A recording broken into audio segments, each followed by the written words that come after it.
વિદ્યાર્થી મિત્રો, આ છે ધર્મેશ સરનો રૂમ. ચાલો જોઈએ ધર્મેશ સર શું કરી રહ્યા છે. હા ધર્મેશ સર, શું કરી રહ્યા છો તમે? અરે કેમ છો? જય દ્વારકાધીશ વિદ્યાર્થી મિત્રો. હાલમાં તો કેવું છે કે ભાઈ MPSW છે, સેનેટરી ઇન્સ્પેક્ટર છે કે પછી નર્સિંગ આસિસ્ટન્ટ છે, આ તમામ પ્રકારની એક્ઝામની અંદર જે કઈ બી કન્ટેન્ટ પૂછાય છે, તો હાલ આપણે રસીકરણ બાબતનું જે કન્ટેન્ટ રાઇટિંગ છે એ ચાલુ છે.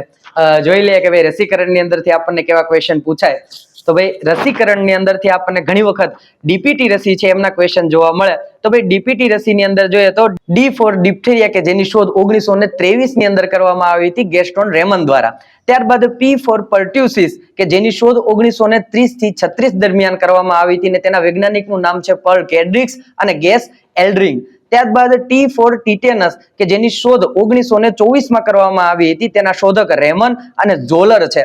ભાઈ આ ડી ફોર ડિપ્થેરિયા કે જે રસી ડિપ્થેરિયા રોગ માટે વપરાય છે, પર્ટ્યુસિસ છે તો તેને કાળી ખાંસી માટે ઉપયોગ કરવામાં આવે છે, અને ટીટેનસની જે રસી છે તે ધનુર માટે ઉપયોગમાં આવે છે.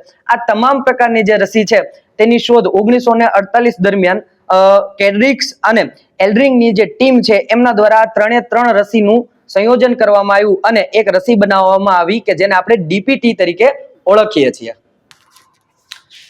તો વિદ્યાર્થી મિત્રો, MPSW છે, સેનેટરી ઇન્સ્પેક્ટર છે કે પછી નર્સિંગ આસિસ્ટન્ટ છે, આવી તમામ એક્ઝામની અંદર આપણને રસીકરણના જે ક્વેશ્ચન પૂછાય છે, તો આવું કન્ટેન્ટ છે એ તમને ખૂબ જ ઉપયોગી થશે. બને એટલી આ રીલને શેર કરો તમારા સાથી મિત્રો સાથે.